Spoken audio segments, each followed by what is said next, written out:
Hi guys, welcome to my channel. Mo here. It is Monday, July 20th, 2020, and I thought I'd do kind of like an on-the-fly video. Obviously I don't go around with these kind of earrings in the house with this choker necklace, but I wanted to do something with the theme of vampires. So my name is Mo. If you're new to my channel, welcome. Mo is short for the name Moharet, and I guess I'll just go into a little bit about the history of the name Moharet. In the book Queen of the Damned by Anne Rice, there are two sisters who are witches, and before they became vampires, they were purely witches and they were twins. One was named Moharet and the other was named Makar. And as you know, vampires never die. So as the story goes on, they are indeed introduced to the Egyptian Queen of the Damned, as we know her, as she becomes a vampire herself, and she becomes known as the Queen of the Damned. But she punishes Makar and Moharet by acting very cruel to them. I won't go into the details, but if you're interested in reading Queen of the Damned by Anne Rice, it is quite an interesting story. As the story progresses, Makar and Moharet, who are witches and who are very powerful when it comes to spirits and entities in the spiritual realm, who allow rain to fall and winds to, you know, move in violent ways and make trees blow and leaves fall, and they have this power, Makar and Moharet do, over the spirits in the realm that we can't see physically. So yeah, the Queen of the Damned punishes them, and because they don't want to let both the king and the queen of Egypt know that how to take control of these entities. They are just born with these powers, and they can't really express to the queen and the king how they do it, nor do they want to, because they are actually upset with the Queen of the Damned and her husband before they become vampires. She's actually upset, both Makar and Moharet. They're both upset because in their tradition they take into themselves the bodies of the deceased in order to allow them to live on. This is all part of the story by Anne Rice. So as their mother had died, both Makar and Moharet, before they get taken to Egypt, they are in their process of taking their mother's body into their own. And so one of them eats the heart and the other one eats the brain, and they have to choose between each other who's going to do what. And it is a way of honoring the dead and of allowing the dead to live on within them. So, but they get interrupted by the Egyptian soldiers who prohibit them from continuing on with their sacred ritual with their mother's body, and they get taken to Egypt. And as I said, the Queen of the Damned, the one that becomes the Queen of the Damned, the Egyptian queen, and her king are very upset with them, so they punish Makar and Moharet, and I think one of them gets their eyes taken out of, I believe it's, anyways, I don't want to say names because I'm not exactly sure which one gets their eyes pulled out of their head, but one of them is left with no eyes. And the person that is taking care of them, the guard, he actually is a vampire himself. And so in the end, he does make both Makar and Moharet vampires. And Moharet, which is what my vampire name is and what I call myself now, Moharet actually becomes the one who keeps the records of the vampire family and all those who are also in the family who aren't vampires. So she kind of keeps the genealogy from when she started her life to the point that she is at now. And if you can imagine how old Moharet is, because she never dies, because she's a vampire. So she has so much knowledge from hundreds and hundreds of years prior to a human life. And so she is almost like the mother of the vampires herself, because she has all the secrets of the past, of the histories of the families. And so because Maharet was originally a witch, and because she is also she becomes a vampire in the novel, I thought that it would be fitting because well, I myself am a witch, and also I do consider myself to be very interested in vampires. So I thought the name would be suitable for me. And I do feel that, in a sense, Moharet herself became the queen of the damned, because she is technically the mother of all vampires, because she preceded the Egyptian queen of the damned, and she's also, as vampires are known to be damned, to never be able to go to heaven, and not want to go to hell, and never being able to go to hell because they live forever and they are eternal. And so basically they're rejected by God, and they're rejected by the beings in hell, in that novel. And so I have the Tarot of Vampyres here, and I thought I would actually just like pull a card and read what it means in the book. It comes with a really nice book, and it has a lot of interesting background to each card. So let me go ahead and shuffle the cards. This is an on-the-fly video, guys. I just thought that maybe you guys would want to see another quick video. It does take me a little bit of time to do my pick a card energy reading videos, and I also wanted to do a Lucifer channeling video this week, but I don't have as much time on my hands today, so I just thought I'd do a quick video about, you know, the topic of vampires, and especially now as I feel like I'm ready for the fall and the winter seasons. I feel like, to me, vampires are very much not creatures of light, so I wouldn't think that a summer would be the appropriate season for a vampire, especially since they don't enjoy the sunlight.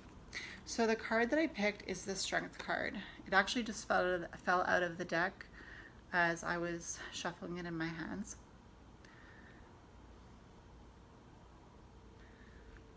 So it says Strength, and there's a jaguar with lit up eyes of fire, and there's a vampire with a chalice, a woman vampire with a chalice in her hand, and she's got fiery red hair, and I believe that must be the moon shining down on her through the dark clouds, and there's some bramble bushes with roses.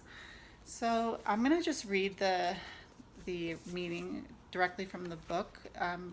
Some of these tarot decks come with very intricate books, and I do feel that they are, you know, it's nice to use your intuition, and in my sense, it is fun for me to use my intuition and to kind of delve into what the cards mean. But sometimes I barely ever get a chance to actually go through the book and read what the book has to say about their specific card, because, as you know, like a deck like this, the Tarot of Vampyres, it's a very subject oriented deck, because it's a vampire tarot deck. So when you read the book, it actually talks about the meaning of the card, but through the eyes of a vampire. So let me read it to you. So we had the Strength card, and the first thing that it says is alchemy. So zodiacal trump of Leo, Sun rules, Uranus exalted, connects Chesed with Gabura on the Tree of Life. So that's very interesting. I don't know much about the Tree of Life, except that there are 10 Sephiroth in the Tree of Life. And there are 3 Sephiroth at the top of the tree that people believe we cannot get in touch with because they are part of the Godhead. And so yeah, that's what I know so far. I'm reading a good book about that, and I can tell you more about that in another video if I get a chance. But the kindred spirits are the daughter of the flaming sword. So this must be the daughter of the flaming sword, Anuket and Hebi. I don't know actually, because I don't see a sword in her hand, but I see a chalice. So let's go on. The essence: strength and courage, passion, energy and action, virtue and pride.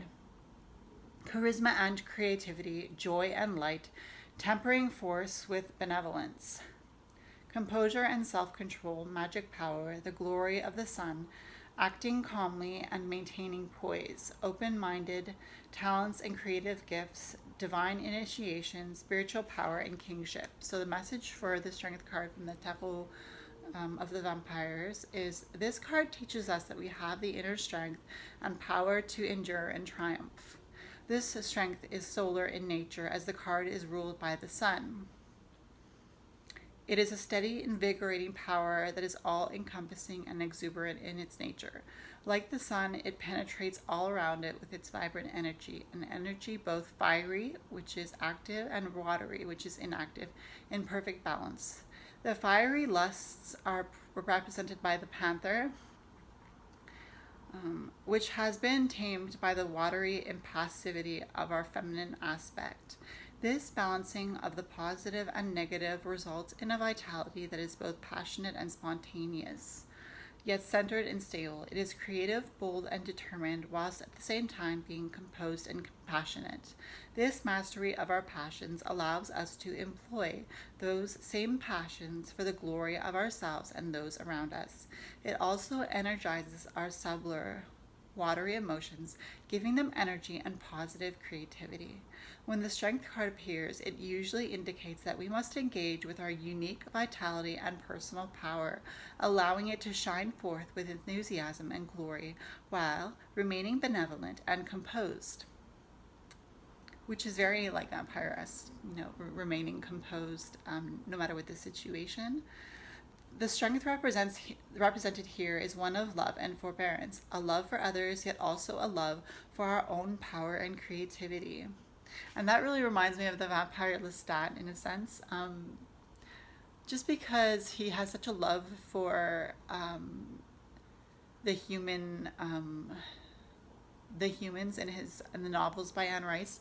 Lestat is the main the Brat Prince, and he is called the Brat Prince in Anne Rice's novels, and he just sees, because his senses are so enlightened and heightened by his exceptional vampiric eyesight. He sees everything with so much more clarity, and so the beauty of the world around him is so much more obvious to him, and he just loves people watching, and he loves textures of clothing, and he loves fine things in life. And I feel like that is part of the vampire quality of character that I like to possess myself, in a sense where I want to be able to pay attention to a raindrop falling on a window pane and slowly trickling down the window pane and sparkling with the light of the sun blocked by the clouds, and to hear the sound of rain on the balcony, or just to see how the raindrops have stuck to the window pane after the rain has finished before they dry up with the air. So I really do feel like when it says the strength represented here is one of benevolent and benevolent and is sorry. Okay, where was I? The strength represented here is one of love and forbearance, a love for others, yet also a love for our own power and creativity. And that's another thing about Lestat in the Anne Rice novels, is that he really does learn to love from the very start his power as a vampire. And although he isn't always my favorite character in the Anne Rice novels, I do really, really love Louis as well in the Interview with the Vampire. How Louis is just so he's just so laden with guilt over how his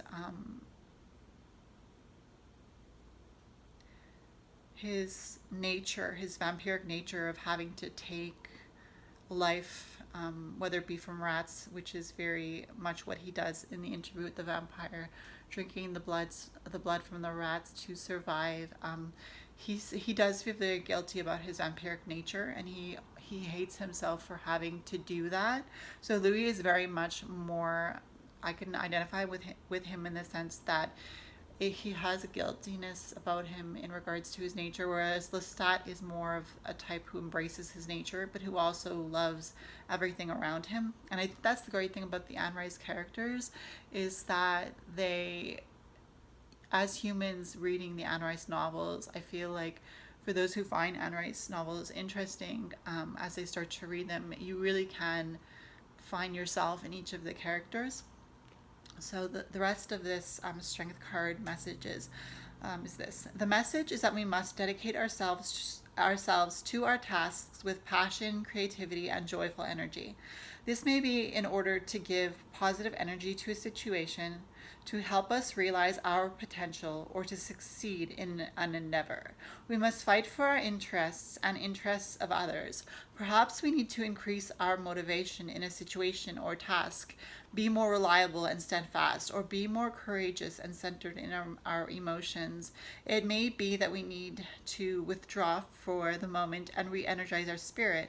In relationships, the Strength card tells us that we must find balance, devoting ourselves to love without losing ourselves to the compulsion of our instincts. It can also indicate that a new relationship is emerging that will fill us with vitality and joy, or that an existing relationship will take on new passions or loving understanding. The card possesses a quality of simmering sensitivity, a sensitivity that makes us aware of the deeper essence of things, where our feelings are empathetic to the subtle flow of emotional and creative energy around us. The lights, sounds, and movements in nature around us touch us at a level where we are at one with the deeper core things, connecting with our spiritual selves. At its most potent, this connection allows us to understand or control these essences as we absorb everything with more awareness. Emotions such as love, joy, anger, sadness, and fear are no longer seen as obstacles, but as potential creative energy. The mastering of our emotions, animal instincts allow our true strength to flourish. It is not a matter of fighting or repressing these forces, but of, it was repressing, not representing. So it is not a matter of fighting or repressing these forces, but of accepting them and recognizing them as ancient powers living within us.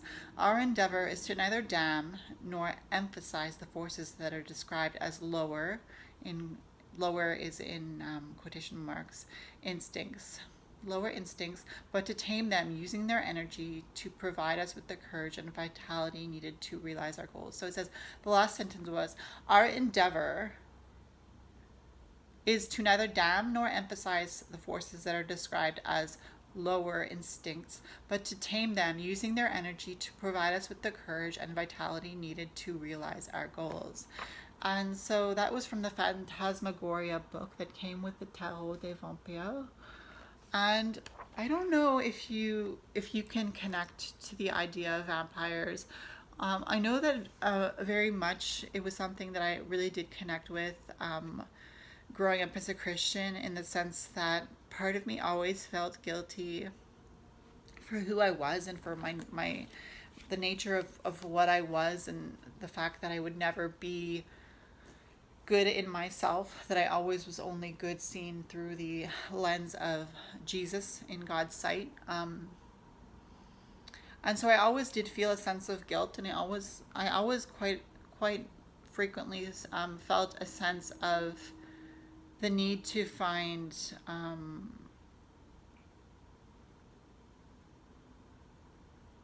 that sense of forgiveness. So like when in the Catholic religion, a person will go to the priest and do confessions for their sins, it was almost like I never could get enough of wanting to be redeemed or, forgiven, or it's like I wanted to find in the church, whatever building it would be, whether it would be a Catholic church, which is very much what I was interested in as a vampire, that romance of the Catholic Church, and that idea of finding forgiveness and being redeemed and being able to be accepted into the light of God, and to be able to not hide in the light by the light of the night, and just be, always as a vampire, you can never step out into the light unless it's because you want to die. It's very much something that as soon as, the daylight comes, it's almost like a vampire passes out, and hopefully they're in their casket at that time. And hopefully they have the strength to pull the casket lid over them in order to sleep during the day. But it wasn't really about that, or about the vampire's thirst for blood. It was more about the need to be forgiven and the need to be redeemed, and how I felt like I could identify with vampires in the sense that they were indeed creatures of the night who were damned for eternity, never to be able to enter the kingdom of God. And even now I can connect with vampires in that sense, although I am also aware that vampires are fictional characters. Of course, we can get into the discussion of psychic vampires or blood drinking vampires who drink blood for their own pleasure. But that's not what I'm talking about, really. I'm not talking about psychic vampires, or those people who drink blood and call themselves vampires. I'm talking about the idea of always feeling like one was never going to be good enough, and that search for redemption, always being beyond redemption. And I guess that's what I identify with the most when I think about a vampire, is the idea that I've just passed that border of being beyond redemption. And so I hope you enjoyed this short YouTube video.